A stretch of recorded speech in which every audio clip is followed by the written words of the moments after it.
Support for this podcast comes from Frito-Lay and the 2023 Snack Bracket Championship. The Frito-Lay Snack It Challenge is underway, and fans are voting on their favorite snacks to crown champion. We're talking about prime-time matchups between the best 64 snacks in the land. Will Ruffles Ridges reign supreme? Can Doritos defend their dynasty? Or will Smart Food use their smarts for a surprise upset? Only you can decide. Get in on all the action for a chance to win up to $1,000 or a year's worth of snacks. Let your snacks be heard. Just go to fritolaysnacket.sbnation.com to vote and enter for a chance to win. No purchase necessary. Sweepstakes ends April 3rd, 2023. Void where prohibited. Year's worth of snacks awarded in the form of 52 coupons, each good for one bag of chips. See official rules at fritolaysnacket.sbnation.com.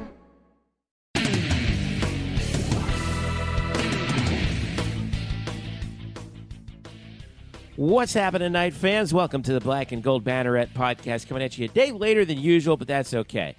Jeff Sharon here with you, Eric Lopez alongside. Eric, I have to apologize to you because yesterday, Wednesday, April the 5th, was my birthday, and I played hooky for the podcast one day. Thank you. It's a good excuse. Yeah. It's like, well, I mean, we had a good time. Me and the wife and the kid, and but hey, I mean.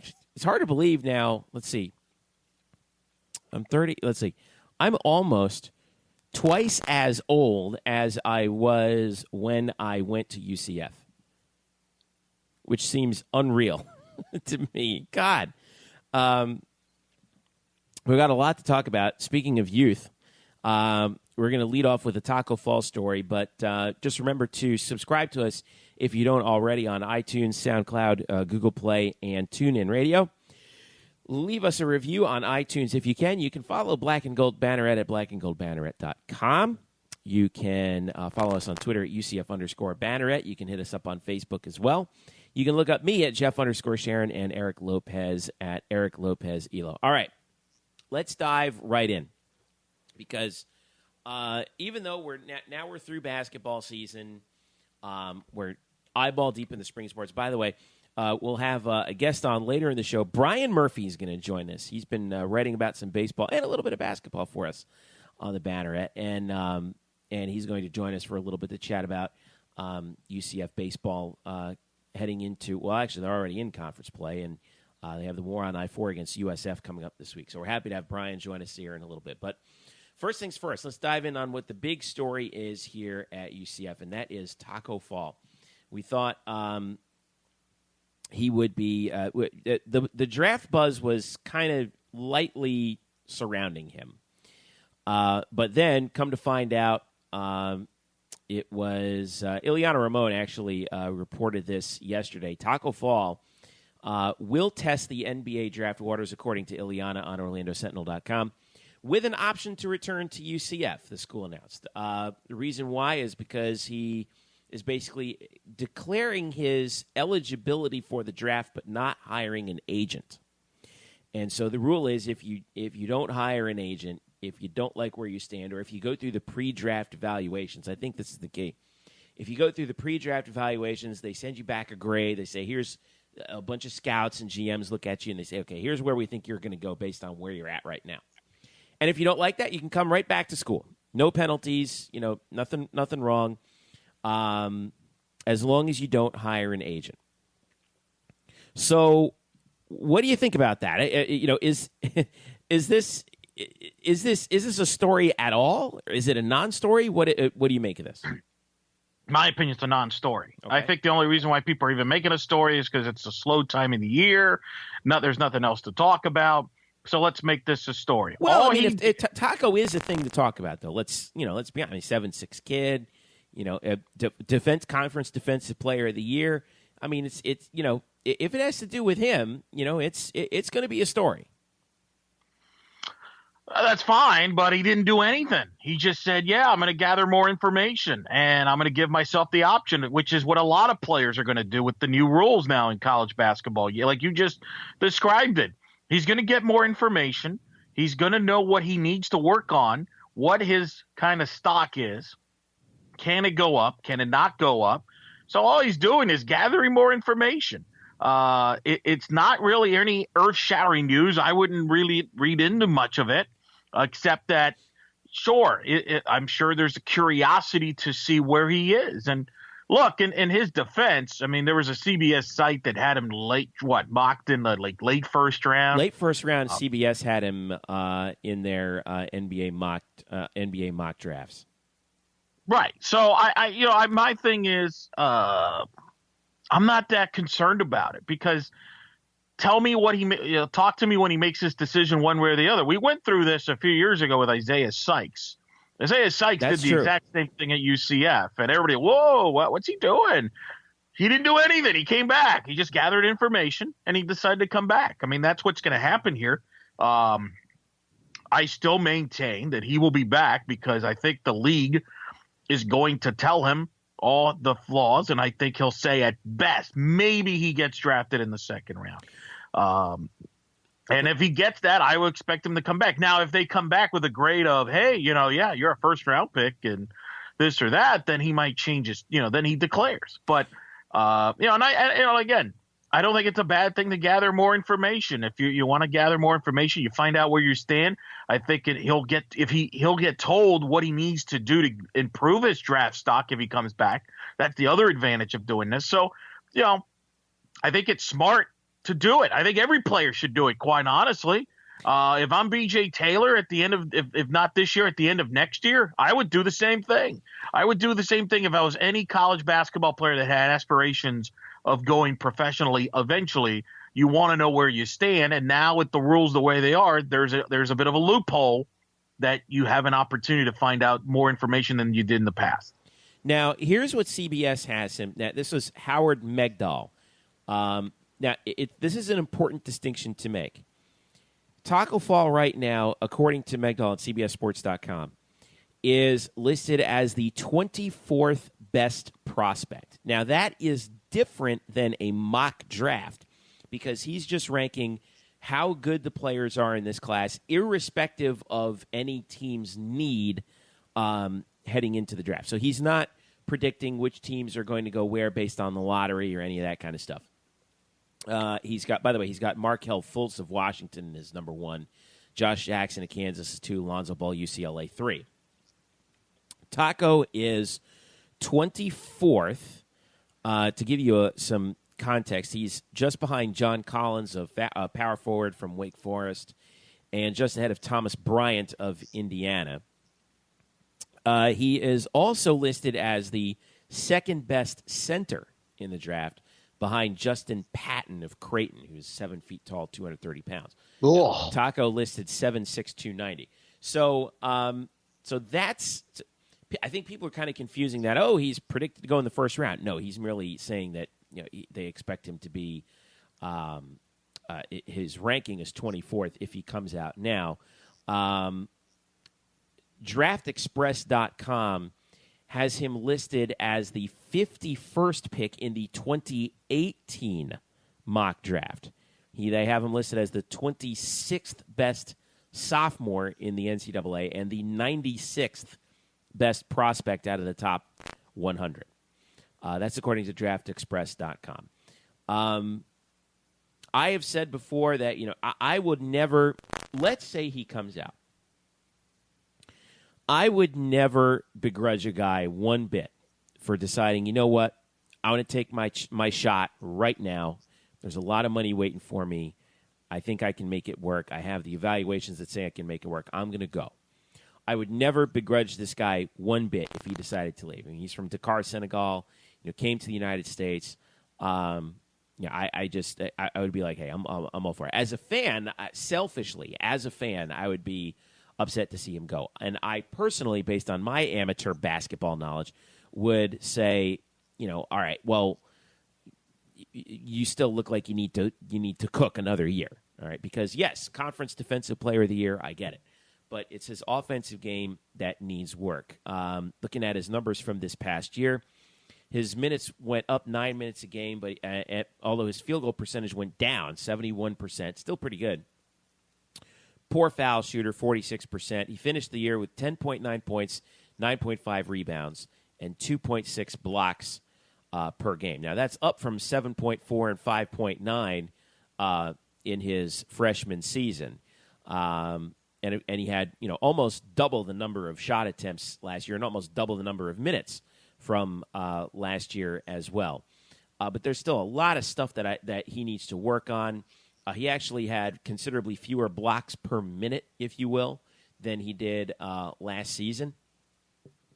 I think that if he comes back, he would be in a good place to be, considering that, Johnny Dawkins, former NBA player himself, who, by the way, played with a 7'6" guy in Minute Bowl when Johnny was in Philadelphia with the 76ers, knows a little something about how to make things work with super tall players.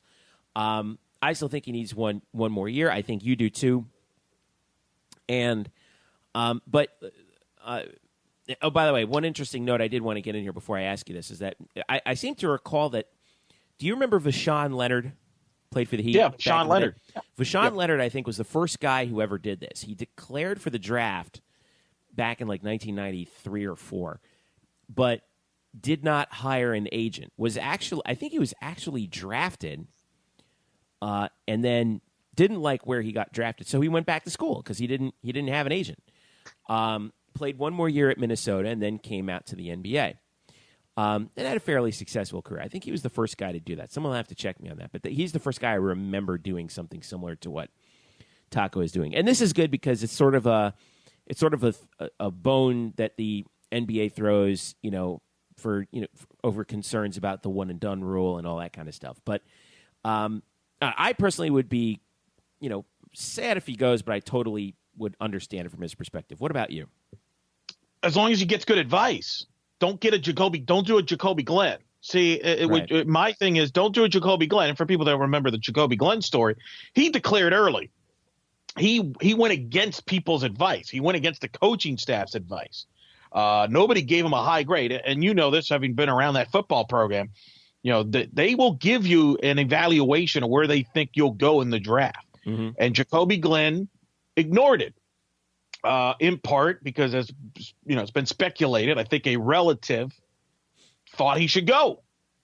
And so my thing, and he ended up not getting drafted. Now, luckily for him, he's worked his what off to the point where he's now a starting cornerback in the NFL. So he was able to make it work, but it was not a smart decision. I mean, he didn't get drafted. He was fortunate he got an opportunity, but if he stays another year, he probably would have gotten drafted higher, and maybe he would have gotten more money than he has at this point.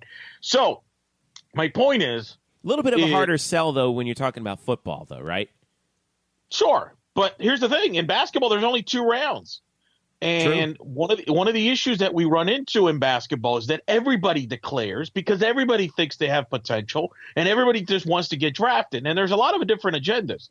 There's guys that will just go declare because they know that their stock can't get better if they stay another year. So they're going to cash in now.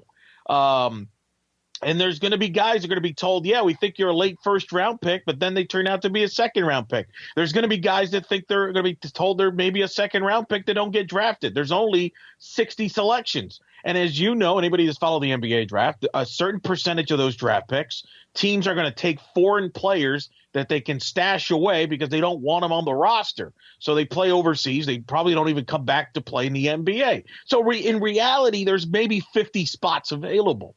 So it comes down to what's your goal? Is your goal to be a first-round pick? Is your goal to be a second-round pick? Is your goal just to get paid? And I don't necessarily saying that there's any wrong answers there, but everybody has their own different rules. So what is the goal? What if you're Tacko Fall, what do you want to hear? Do you want to hear that you're a first-round pick? Do you want to hear that you're a second-round pick? Do you want to hear that you're going to get selected? What if they tell him, you know what, your stock's not going to improve no matter what you do because the NBA is different than it was 20 years ago when Minute Bowl played. And quite honestly, 7'6" guys don't really fit in today's modern NBA with the small ball and the 3-point shot.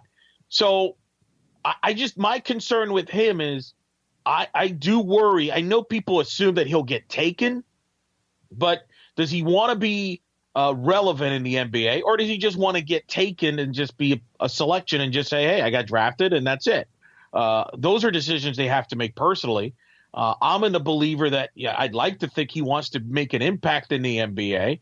And I'd like to think that what he's going to be told is he needs to still improve on certain things to have a shot in the NBA. So that's why I think he will come back at least for one more year. And because next year's draft's not as good as this year's draft. Yeah, that's true. So I think he's got a better shot to go higher just on that alone. And if he can make the improvements he did this past year from his first year to next year, then his stock will go up. I think more people will pay attention to him. But he has to be careful because the days of, hey, everybody's looking for a big man are not the same anymore in the NBA. I've been around the NBA. The guys that the NBA are looking for now are these 6'8", 6'9", 7, wing players that can play the stretch 4, play the stretch 5. Kind of play both ways. Yeah. Correct. So my worry is I hope he listens to good advice, and I think he will. And I hope he doesn't, get the wrong messages here and based on either because somebody else wants him to go pro or whatever, because I would hate for him to declare early and then we get to draft night, Jeff, and he doesn't get selected. Just a couple quick notes on, super tall NBA guys. Went back in the archives and looked. George Mirasan, obviously everyone remembers, is the tallest guy in NBA history. Quarter of an inch taller than Manute Bol. George was 7'7". His career ended in 2000. Bol ended up finishing his career in 1994. Sean Bradley, 2005. Yao Ming, 2011. Sacramento had a guy named Sim Bular, who's the first player of Indian descent to play in the NBA. Played a grand total of 2 minutes. 3 games, scored 2 points in the NBA as a member of the Sacramento Kings in 2015. He's really the last super tall guy that was out there in the NBA. And you're right, because the 3-and-D guys, the up and down style of play that the NBA has adopted, super tall guys aren't really overly advantageous. But that doesn't mean that someone might at least take a shot at Tacko to see what he's got. It's just I think he's going to have to show a lot more. For that reason, I think he's going to have to show a lot more improvement on the offensive end. He's going to have to show that he's a guy who can rebound and start the fast break, and not hold everybody up on the offensive side in order for him to work in the NBA. I think it's going to be an uphill battle. I think if I was evaluating, I would say you still need to work on your offensive game here, right? Yeah, I would agree with that. I would definitely strongly would agree with that, and we'll see what information he gets. That's not, again, it's a non-story until he makes an official decision. Right.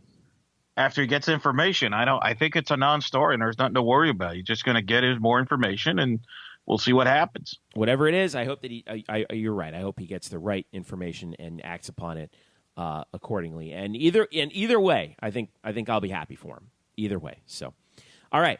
Let's take a quick breather, and when we get back, we're going to bring on Brian Murphy. He's going to talk a little UCF baseball with us here, and catch us up on the Knights as they get ready for the War on I-4 on the Diamond in Tampa. Stick around. The Black and Gold Banneret podcast, oh boy, is back after this. Hello, Night Nation. I'm Andrew Fegley. And I'm Trey Strelko. Where are we? This isn't our usual spot. It looks like we've landed in the Black and Gold Banneret podcast. Oh, yeah. I've heard of those guys. You know, Nightline has UCF sports covered. Week in and week out, we bring you interviews with newsmakers and in-depth analysis of UCF sports. Subscribe to our weekly podcast on iTunes, SoundCloud, Stitcher, or wherever you get your podcasts. Be sure to subscribe to Nightline on YouTube, like us on Facebook, and follow us on Twitter at UCF_Nightline. Trace, can we go back to the 1148 studios now and start working on our next all-new Nightline? How do we get out of here? Go Knights! Charge on. Now back to you guys in the Black and Gold Banneret podcast. Welcome back to the Black and Gold Banneret podcast, and joining us now, well, how about this? You're listening to the actual only 3 people working at blackandgoldbanneret.com right now. Jeff Sharon, Eric Lopez, and joining us on the line, Brian Murphy, who's been covering some baseball for us and writing some great basketball stuff too, reflecting on the on that win against Illinois. But Brian joining us here for the first time on the podcast. Brian, I'm sorry I didn't do this sooner. How are you, brother? It's totally fine, Jeff. Glad to be here. Anytime you want me, I'll be on the show.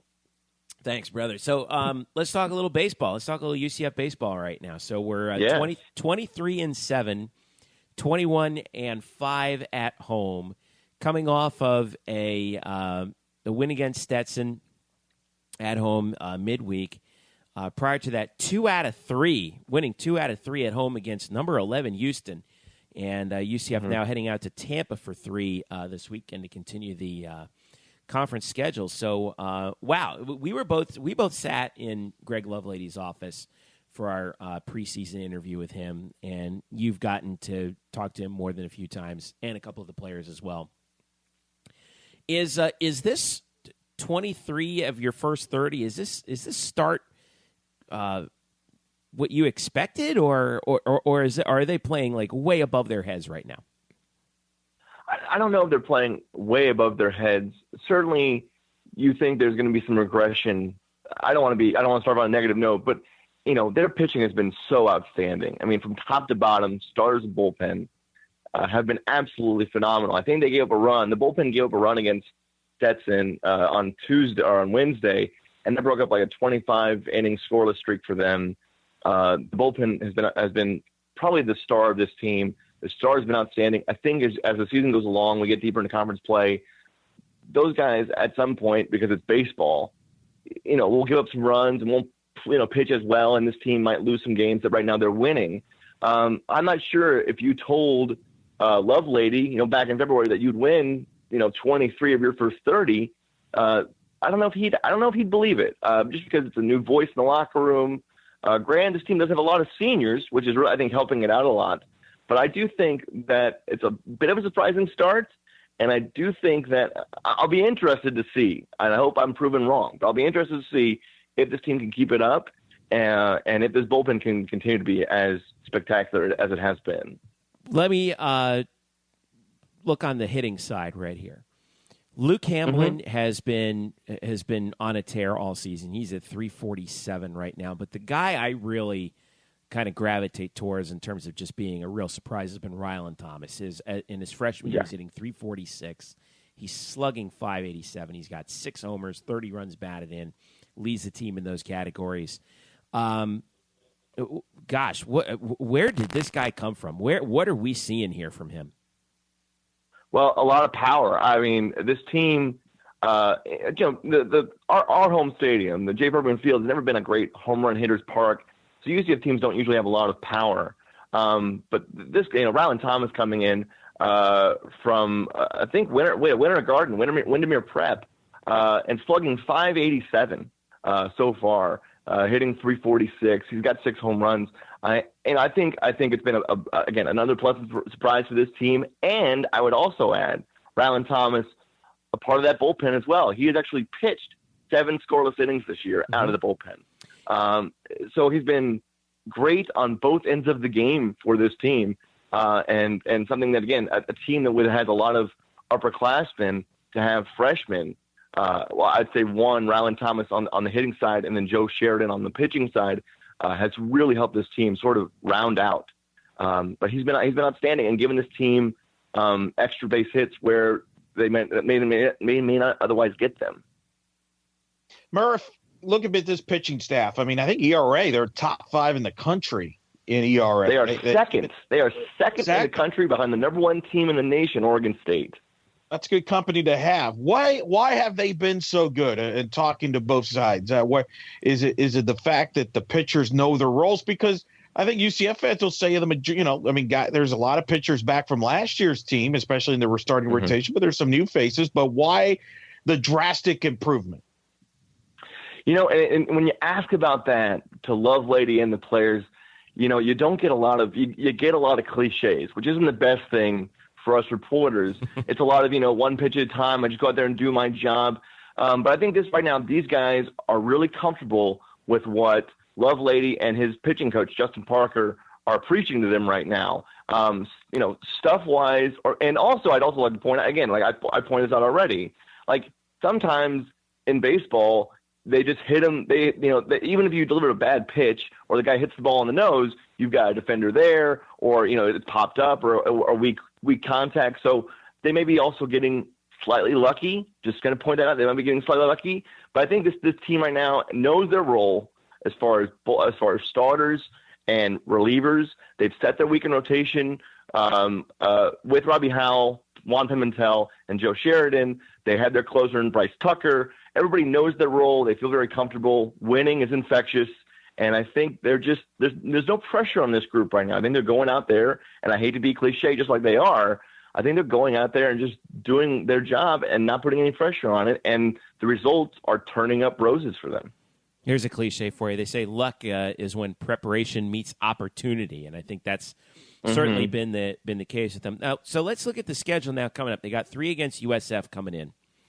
UCF right now 23-7 overall, 2-1 in the league. UConn currently is leading the conference. They're 3-0. They swept East Carolina, but UConn's only 16-10 overall. USF's off to a hot start, 24-5, but they are 1-2 in the league right now. This game's going to be the series is going to be at Tampa Friday, Saturday, Sunday. What do you expect from the Knights in this upcoming series against the Bulls? Well, it's going to be a great series because, like you said, also it's a very trying series because, again, South Florida also 22-2 in Tampa. Yeah. I think I'm more generally interested in just to see how this UCF team can keep the momentum going. For a team that's only lost 7 games, like as UCF has, this team's had like its own sort of peaks and valleys this season. Started off real hot, and then you might remember that they got sort of embarrassed and outclassed by Florida State back in March, then rebounded really well, then lost 3 or 4 against teams like Jacksonville and Dartmouth, in which they couldn't really hit anything, and now they're hot again. I'm interested to see going into a place where obviously there's a rivalry going on and a home team that's way hot at home, if they can keep this going. And pulling and kind of pulling that picture back a little bit, this is going to be an amazing couple of weeks for this team because you've got South Florida, who, like you said, has been really good and is at home. Then the next series is East Carolina, who has been 0-3 in conference, but they were the preseason powerhouse in this conference. I mean, they were expected to win this conference coming into the season, and that's in Greenville, North Carolina, another road contest. And then after that, UCF returns home for a conference against UConn, who just swept East Carolina. So that's all in the next 2 weeks. I think in the next 2.5 weeks, we are going to have a real clear picture about what this team looks like. Just to Murph, give a little. Did you learn? Oh, go ahead. Go ahead, Eric. I'm sorry. I want to piggyback on that. What Murph is saying. What did you feel about the Houston series? Because that is a significant series win. I was listening to Mark Daniels on the radio call of the Stetson game.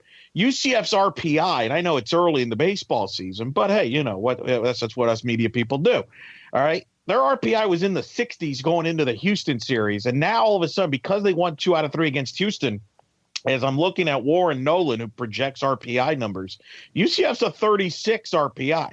And that's significant because that gets you into the NCAA tournament. Now, I know it's early, but what your takeaway from that Houston series, is that a positive sign? Can we start maybe believing that this team has a chance to be an NCAA tournament team, or are you still going to be skeptical on it? Yeah, obviously with your own qualifier that it is early, it's a big first series because it was the first series. This is your opening stamp on conference play. You play, by one ranking, the 11th best, by many others, at least a top 25 team in Houston, and beat them 2 out of 3. It's your opening statement, and it's a big opening statement for UCF to come out again. First year manager, you don't know what you're going to get for this team, and they really, really played well. 2 things I'd point out from that series that I thought were really impressive. One, again, the bullpen had 10 scoreless innings, and Houston has a kid named I think his name is Jake Shiner. I hope I'm not missing his name, but he came into that series hitting about 440. He had about a 1,400 OPS, and he went 3 for 12 with 2 RBI. Wow. Again, this pitching is getting it done. We can talk about the hitters, but I thought, again, also about Houston, they averaged 6.25 runs per game coming into the series and scored 6 runs in the entire weekend. It was a great opening series. I think certainly if you're Lovelady and that roster, you are ecstatic. But knowing that baseball is an everyday sport, you got to keep going. And let's see if they don't have a bit of an emotional letdown this weekend. Just a note on that RPI that, Eric, you mentioned. Right now, UCF currently, this is on NCAA.com through games on Wednesday night. UCF currently 36th. Florida State 32nd. Florida, who UCF beat once, is 6th. Houston 14th. UCF, like you mentioned, Brian, just took 2 out of 3 from. And then let's see. Oh, there's South Florida right there. They're at 40 right now. So, and then of course you have UConn trailing right behind them at 44, and Bethune-Cookman at 45, who's also of note. So yeah, I and a team that UCF also had on the schedule. So, boy, they're kind of, to me, Brian, they're kind of sitting in the catbird seat right now. If you don't collapse down the stretch, if you get through this 2.5 week stretch, like you said, they could be in really good shape going forward. Yeah. If anything causes the wheels to come off, what do you think it'll be? Again, I just think, maybe it's the pitching because they've been so good. Joe Sheridan has been a really good story, a local kid, I think from Oviedo, and he's a kid he beat Florida as a freshman back in March. Can you expect Juan Pimentel to have a 1.76 ERA for their entire season? No. I think there are 5 guys in this bullpen who have pitched at least 9 innings and not given up a run. Bryce Tucker, their closer, has been one of them. If they're, I think the hitting has been fine. I think if you talk to Lovelady, he'd like to see a little bit more out of some guys offensively. The pitching has been superb. If they collapse, it would probably be because the pitching just can't hold up. You can't say who's going to be specifically who's due for a regression. Really, since all these guys have been pitching so well, I think you just kind of look at a broad spectrum and say at some point these guys are going to get scored upon, and we'll see if they can sort of spread it out over a series of games and not have it affect them. But I wanted to end it. You're right, Jeff, because again, I didn't know Bethune-Cookman was in the top 50 in RPI. So you've got South Florida for 3, Florida Atlantic, but then East Carolina, Bethune-Cookman for 1, and Connecticut. So basically, that's 13 of their next 14 games are South Florida, East Carolina, Bethune-Cookman, and Connecticut. Again, these next 2 weeks are going to be spectacular to watch. Boy, this should be really interesting heading down the stretch. So once again, UCF has 3 against USF. In Tampa coming this week, and then like you mentioned, Brian, right after that, FAU on Tuesday, April 11th, and then they're at East Carolina for 3 on the 13th, 14th, and 15th before they get another look at Bethune on the 18th. So another matchup with Cookman, this one at home, and then home for 3 against UConn. So, man, this conference schedule is getting to be a murderer's row, so we're going to really see. It is big. Well, it is, Jeff, and you know this, Jeff, covering the conference tournament last year, and Murph, I think you're going to learn this too, is this league is very good in baseball, and I think it's a multiple league bid league. UConn is very good, Jeff. You saw UConn up close last year. East Carolina, Cliff Godwin, and USF's they're healthy. They had a lot of injuries last year, and one of the advantages is UCF plays USF 6 times because in the conference there's one specific team you play 6 times. If USF continues to have the year they're having, that's going to help UCF because that's a good RPI game.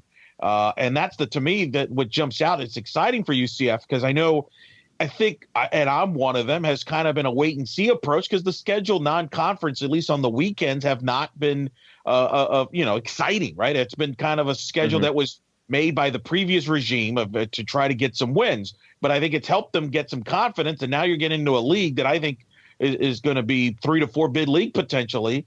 I think these guys are playing with a lot of confidence right now, Murph. What's your thoughts on Lovelady being around him so far in his first year? Oh, again, it's such a dichotomy from Terry Rooney, right? Terry Rooney was the guy who was in your face and wanted to get the guys hyped up, and he was so excitable. But then when you're losing, that excitement tends to really wear false. With Lovelady, he's very even keel, even in losses and wins. That's why I say he throws out a lot of cliches. He played well today, or We need to play better tomorrow. I think the guys like that. I think the guys are, again, I think that makes them comfortable because it's less, it's not as manic. And I know maybe the harsh of a term, but I think his level-headedness, I think Lovely's level-headedness has really helped this team, and it's certainly a change from the past. Boy, and well, I'll say it's a change in the past when you got a team that's 23-7 heading into the meat of this conference schedule right now. Yeah. And also with the pitching staff there, I think this is really amazing. Like you were mentioning, they have 1, 2, 3, 4, 5. They have 7 pitchers right now that have appeared in at least 6 games with ERAs under 2, and 3 of those guys have ERAs of 0. So, I mean, and you could spout those stats off all day long too. If you look at their opponent's batting average, I think they have 6 or 7 guys who have under 200. I mean, they've been dominating. Yeah, teams are hitting only 223 this year against UCF. While UCF as a team is hitting 290. So wow. All right, Brian. Well, thanks for joining us. Hey, where can everyone catch your work, and how can people get in touch with you? Well, obviously, you can go to the website. It's been great working with you guys. But you can find me on Twitter. It's at Spokes SPOKES _Murphy at Spokes _Murphy. Cool. All and right, I'll say this too, for a long time, a lot of UCF baseball fans for a long time know Murph from his work at the Central Florida Future. How many years did you cover the baseball program? Hey, well, I kind of took the Van Wilder track through college. So I worked for the Future for about 4.5 years. Yeah. What years was it? Yeah. You remember what years was it? It was. I joined in March of 2005, and I left in the spring of 2009. So basically 4 years straight up. That's yeah, right. I was a senior in 2005 when you joined up, and I was actually writing for the Future too at that time. And I remember that. Right, and then I was working actually in the athletic department at the time when you finished. So yeah. But it's good stuff. I'm so glad you're on board because, well, first of all, you're one hell of a writer, and you bring great perspective on baseball. I think that's been fun. And I also would be remiss if I didn't once again compliment you on if you haven't read what Brian wrote about the basketball game, the NIT against Illinois, you really owe it to yourself because I thought that you captured the perfect snapshot for. If you're a UCF fan, how you felt about that moment in that game, and that was an all-timer, man. Thanks again, and we really appreciate you having you on, and we'll catch up with you again real soon. Thanks again, Brian. Thank you, boys. Thank you. All right, we'll talk to you. All right, and thanks again to Brian. Don't forget to follow him here at blackandgoldbanneret.com, and also, like we said, at spokesmurphy42 on Twitter as well. So. Let's switch diamonds over to softball, Eric Lopez. 19-17. That's the record of your UCF softball team right now as they continue through their schedule and in meat of a really tough schedule, by the way. Took 2 out of 3 at East Carolina, including the Saturday and the Sunday game up in Greenville. And then before going down to Boca and came up short against FAU 4-0. The Knights remaining on the road this weekend, heading up to Memphis. Give us an update. What's the latest on UCF softball right now? Where do they stand at this point in the conference schedule? Well, I mean, right now they're in the midst of the road trip. I mean, that ECU series was big. I mean, and in a lot of ways kind of describes this team right now with the youth. You look at that Friday game against East Carolina, got away from them, and they lost 9-0 in 5 innings. You're like, oh, this could be a long weekend, but they bounced back, ruled East Carolina themselves on Saturday, and then Aaliyah White shut them out on Sunday. So, we've talked about it numerous times on the podcast, and I still get questions about it on social media about it. And, it's a young team, so you're going to have some ups and downs. And but that was a big conference series win. Now the loss to FAU you referenced, FAU's very good. FAU's got a lot of returning players from last year's couple of years where they've made the NCAA tournament. And that's the obstacles that UCF's going against. They're going against teams that have still more experience than them. So I wasn't surprised by the FAU result. FAU is very good.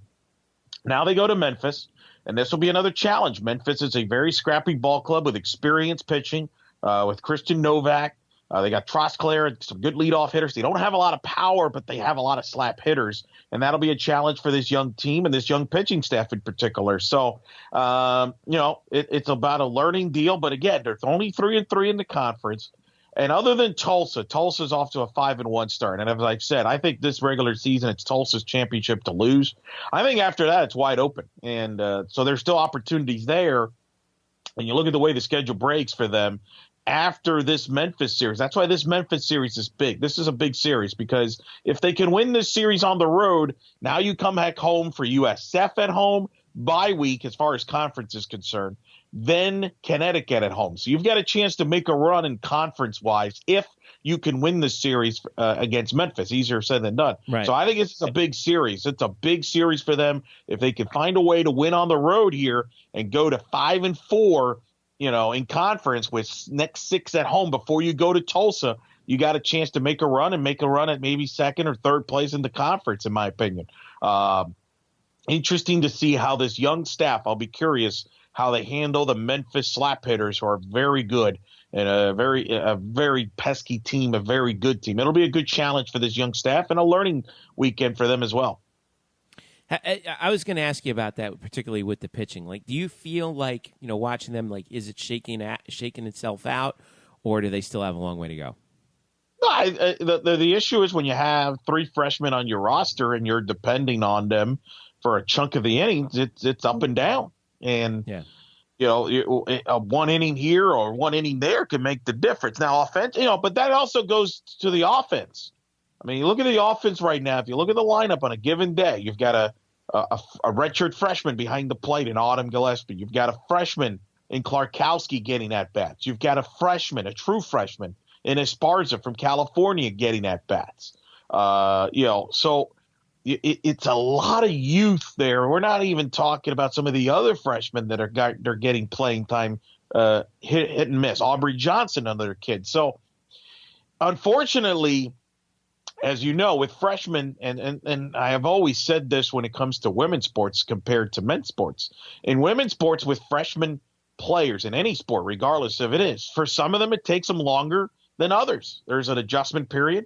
There's maybe more inconsistency than maybe you would get with a male freshman player for whatever the reason.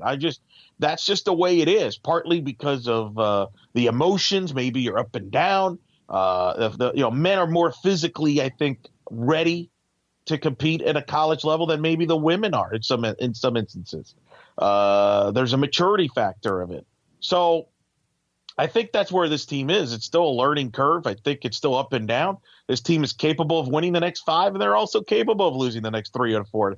It's kind of why you pull your hair out sometimes. So you just, it'll click. It's for some, it'll click quicker than others, but it'll eventually click. I mean, I remember, the group with Mackenzie Otis and Ferris Sullivan and Kaylee Novak and Maddie Schroeder, that freshman group, they made the NCAA tournament. Maddie Schroeder's a great example. Maddie Schroeder was under a 200 hitter in her first year or two. It didn't really start clicking for her until her late second year, third year, and eventually she ended up being an all-conference player. Same thing for Kaylee Novak. She had to fight herself with confidence in her first year or so. Yeah. So you just can't teach that. So you just have to figure it out on your own. Now, Mackenzie Otis figured it out in her first year right off the bat. She was ready to roll. But then she had a setback in her sophomore year because she faced some adversity in the sophomore year, had some injuries she had to deal with. So it's always a challenge, and I think that's the thing with these girls. Some of them will figure it out this year. Some of them will figure it out by the end of the year, and some of them it takes them a year to figure it out. And so in the meantime, what you're hoping is that enough of them can play consistently enough to where you win most of your games and you get yourself in position for postseason. Whether that happens or not remains to be seen. But I think that's why this Memphis series is an interesting series, because Memphis has got a lot of experienced players, Jeff. They got a lot of juniors and seniors on their team, and they're hungry. They're trying to move up a ladder in the conference. This was a team last year that started to improve in the second half of last year. They actually took a game from UCF at home, and they were one swing away from getting to the semifinals of the conference tournament. There's still that bad taste in their mouth. So they're trying to move up the ladder, and UCF's going to have to deal with them on that. And here's the thing. regardless, UCF's a target to everybody in the league because of all the success they've had. So the young players are finding out that they got to be ready to go every game because they're going to get your best punch from everybody in the league because of who you are and what the jersey you're wearing. Well, you're right about this series coming up, though, because right now UCF and Memphis, like you mentioned, tied for third in the conference softball standings at 500, 3-3 apiece. Tulsa continues to roll. They're 5-1 in the league. Houston right now at 2-1, 17-17 overall. Those are the two teams ahead of Memphis and UCF at this point. So this will be a big weekend indeed for UCF softball. And then heading into next week, when you got Thursday, Friday, Saturday at home against USF, including a game against ESPNU at the softball complex on Thursday, April the 13th. So that should be so this is a big 3-game set heading into that 3-game set. Let's flip around to some of the other sports. We've got some really fun news and notes from the last week I want to get into here. Track and field. Big week at the 2017 Pepsi Florida Relays, culminating in Anne-Marie Blaney. It seems like every show or two we're talking about Anne-Marie. First outdoor school record of the season in the 1,500 meters. That's the that's your what do you call it? That's your metric mile. So she ran that in 4:21.64. That's pretty impressive. Ocala native, doing it in front of a lot of friends and family at the Pepsi Florida Relays last weekend. So congrats to Anne-Marie. 5 top 12 performances for the Knights on Saturday in the final day of the Pepsi Florida Relays. So including finishing second in the 4x800 relay, which was pretty cool to see as well. So very good competition in that up in Gainesville at the Florida Relays. So they have, let's see, 1, 2, 3, 4. They got a bunch of smaller meets coming up here and there, but they're sort of splitting the squad up here and there to go to a bunch of different meets before the AAC Championships in Houston on May the 12th. Tennis. All right, Eric, we've been looking forward to this, right? Let's talk about men's tennis because they beat USF at the USTA National Campus 4-2 last Saturday. They got 2 matches to go in the season in Johnson City, Tennessee, against East Tennessee State, and then UNC Wilmington before the American Championships on April the 20th. But let's talk about the South Florida match because the Knights, with the win, they were ranked number 39 coming into the match. And John Roddick's team has been cranking up the rankings here late in the season. USF ranked 26th. UCF gets the victory over USF for the first time since 2010. And they scored the points, the 6 points in the war on I-4 with a 4-2 win over USF at home. 4th top 30 victory for UCF this year. And as a result, UCF jumps from 39 to 31 in the Oracle ITA college rankings on Tuesday. And wow. Yeah.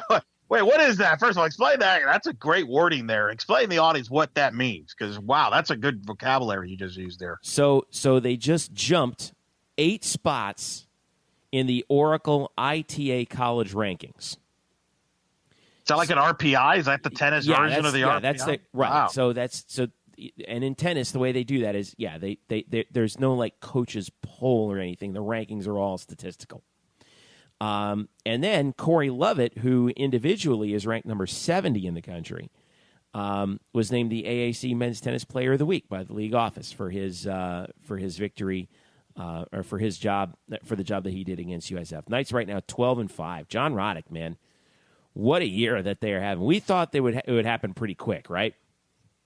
Yeah, this is what he did. This is what he does. He does this at Oklahoma, and he's doing it again. And who would have thunk it? We're on, and I'm glad you found that rankings because we're on Bubble Watch, baby. We're on Bubble Watch for the tennis NCAA tournament, and in year 1, that's an remarkable. Wait a minute, Bubble story. Watch. You're 31st in the country. We better get in. But it's early. It's early. That's you still got conference games going on around the league, and there's a point system. So you gotta keep chugging it along. And I think he would tell you that, Jeffrey. If he talked to you right now, I think John would tell you the exact same thing. So let's not throw a parade yet, but they're in the mix. They're in the mix to make the NCAA tournament, which is wild. With I think it's like 4 wins against top 40 teams, I believe, this year. 4 wins so against they're top 30. That's good. That's a heck of a resume to build. So I like it. It's been tremendous. The atmosphere, from what I understand, that USF win was tremendous. I mean, it's been a long time since they've beaten USF. 2010. So, and as you know, if you beat USF and you're a UCF coach, that's a very good situation. Nice feather to have in your cap. By the way, number 1 right now, Wake Forest, followed by Ohio State, Baylor, Virginia, USC, Texas, Texas A&M, Oklahoma State, TCU, UCLA, rounding out the top 10. Georgia is 13th. Florida is 14th. Georgia Tech 17th. And then just seeing who some other notables are. Oh, South Florida is 26th. Florida State 30th, and UCF at 31st. So you got that. By the way, you got a couple of AAC teams involved up in there. Tulane is 28th, so we'll be playing them in the conference tournament. Memphis is 33rd, SMU 36th. So, yeah, there's some pretty good That's a couple weeks away, by the way. That is a couple weeks away. At the tennis complex, too, or at the USTA Tennis Center. So. Wow, Jeffrey, you're gonna have to head out there, Jeffrey. I want to head on there. I want to head down there for conference. I want to see if we can make it down there for conference. So, Bridget Gale, if you're listening. What you have to do? You got the schedule. You tell us. Don't tell you what's when you saying conference. Which one you got your eye on? No, I'm talking about April 20th is the American Championships down at Lake Nona. Okay. So so you want to go that weekend? Yeah, okay. I want to see if we can skip down there on it. It's a Thursday. So that should be fun coming down there to see that. I want to see what that whole stuff is like. I've driven past it before and I haven't even gone yet, and I'm embarrassed. Unbelievable! So, I can't believe you. Golf. All right, we got some golf to talk about. Men's golf team won the 3M Augusta Invitational at Forest Hills Golf Club in Augusta, Georgia, over the weekend. How about Bryce Waller getting the victory in that field? Bobby Bai was named the Conference Player of the Week.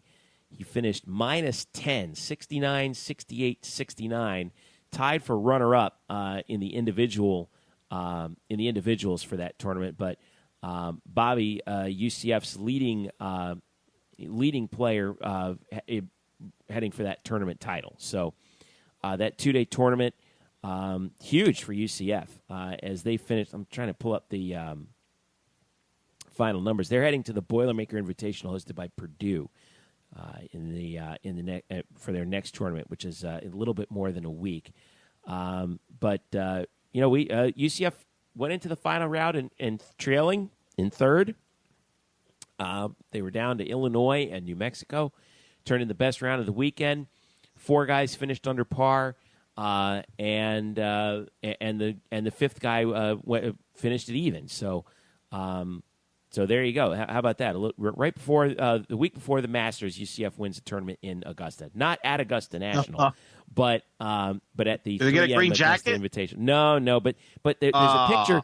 You'll see this. All right, I love this picture. You'll see this picture here on UCFnights.com. UCFnights.com. The team took a photo. One of the things that they get a trophy, and then they each get a. They're all holding a framed picture of the Augusta National Clubhouse, which struck me as odd because they weren't playing at Augusta National because obviously they're getting ready for the Masters tournament this weekend. But, I mean, when you say Augusta in golf and you're thinking, oh, okay, it's all right, I'll take that. But, hey, win is a win for UCF men's golf. Women's golf, by the way. Finished 11th at the Bryan National, hosted by UNC Greensboro. They are heading to their conference championships on April the 16th.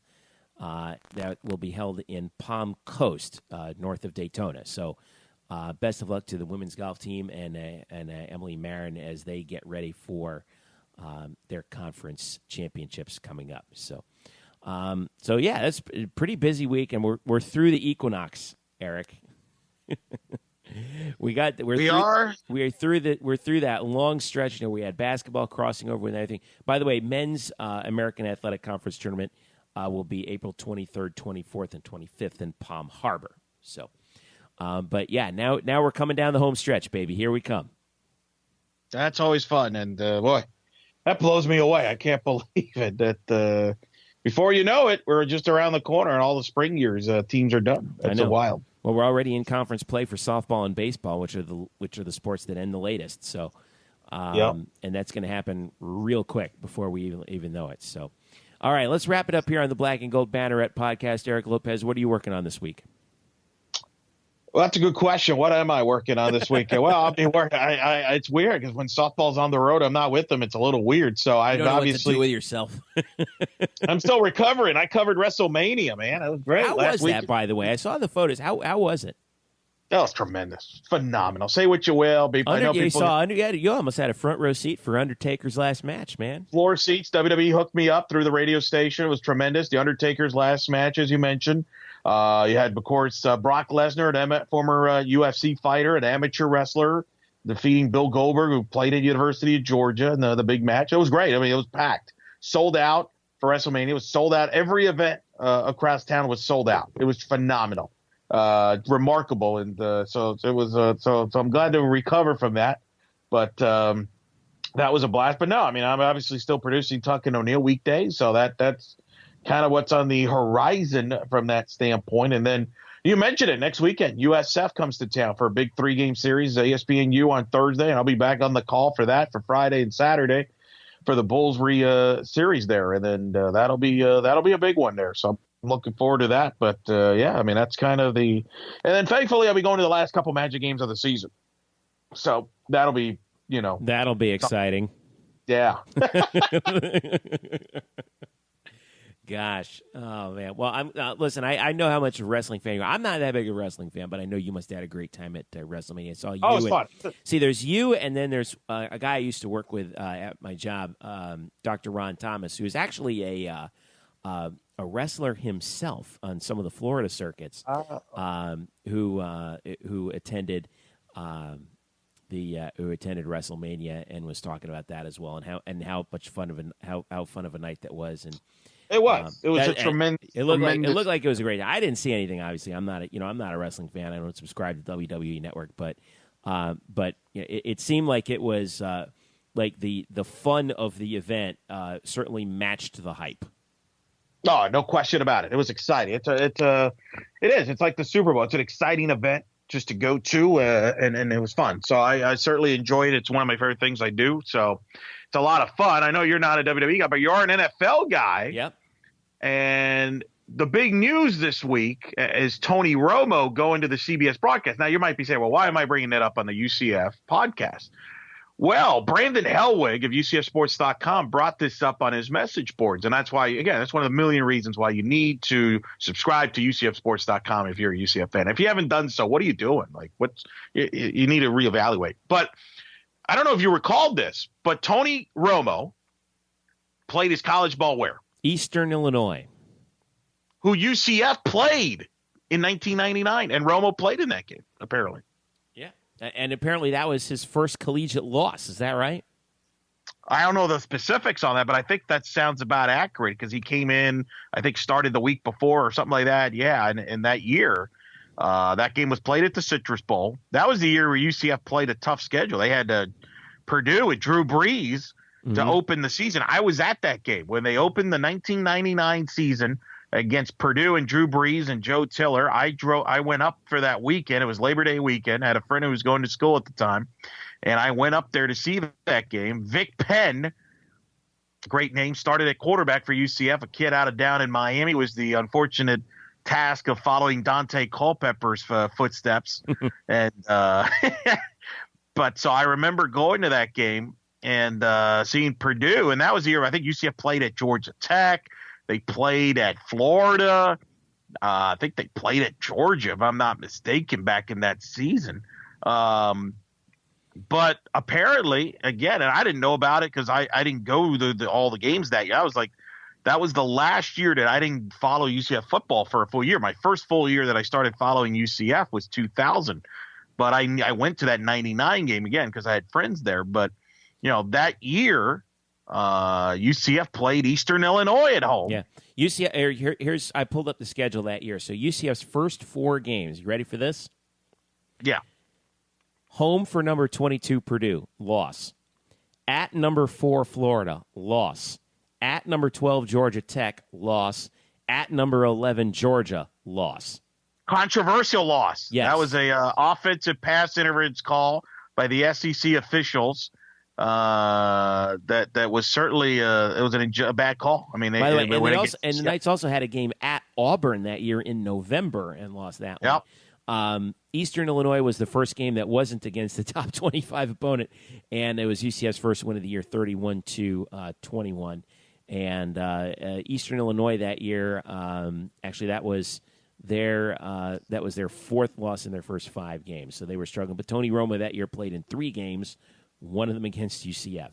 But he was a redshirt freshman that year. He was a redshirt, and his first start was against UCF because he came in the week before because the starting quarterback got hurt against Eastern Tennessee. So Romo's first collegiate start was against UCF, which is kind of wild. I mean, who would have thought? I mean, props to Brandon for remembering that stuff. He was there, obviously. I would never remembered it. But that's a kind of a cool tidbit considering the big news today, which is this week with Tony Romo becoming the number 1 analyst on CBS, replacing a guy that you're a big fan of as a Giants fan, Phil Simms. Really really a very controversial move. I mean, you don't see this in broadcasting where a guy just comes out with no experience and jumps into the number 1, A-team booth. How do you think he'll do? I think Tony Romo has been he's been prepping for this for a while. The thing that they don't tell you about this is that if a guy is thinking about going into TV, these networks they'll try him out and they'll do some games, sort of record some games and see how he sounds, how he looks. I'm sure that they've done a couple of, basically it's like working him out, right? You know how they like a pre-draft workout. Romo's ready for this. I think that the one thing that's going to be interesting is, people kept on saying, how, and by the way, I actually pulled up the Orlando Sentinel story. Eastern Illinois countered with backup quarterback Tony Romo, and the redshirt freshman gave a decent performance in relief of senior Anthony Buick, who left with a twisted knee. Romo completed 12 of 18 for 186 yards and 1 touchdown, but UCF sacked him 5 times. A note on that. A note on Romo's broadcasting career. I think he's in a position where if they're going to put him in as the number 1 guy on their number 1 crew with Nance. The teams are going to need some assurances that he's not going to parachute out of the booth and come back in case someone plays, because teams are going to be trying to, if he's going to be broadcasting, he's going to want them to let him in and get some insight into, what they're going to do in certain games. And if they think there's a possibility he might come back, they're not going to give him the information that he needs to actually do the broadcasting job during all the weekly meetings and stuff. Sure, absolutely. That's sort of one of many questions about that. And will he be vocal?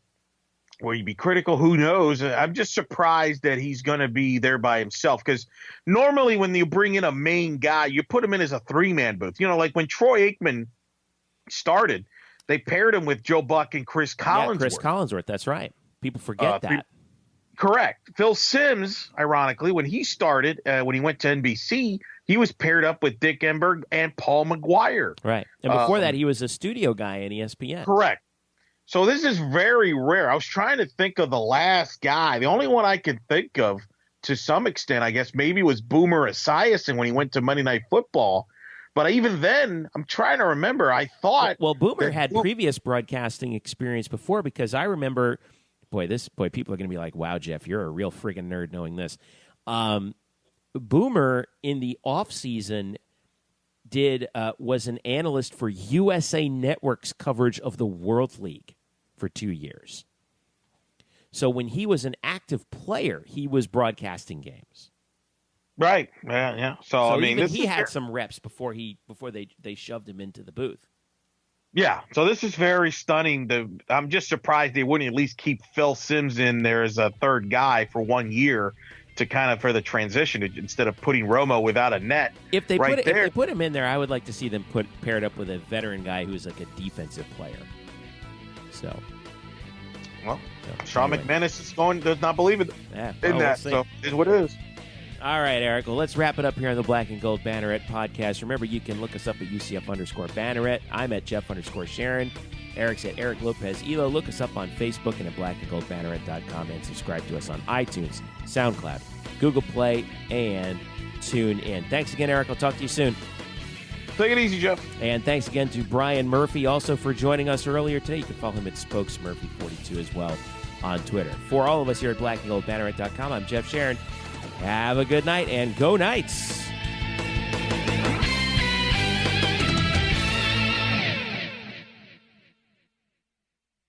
Today's episode is brought to you by Cars.com.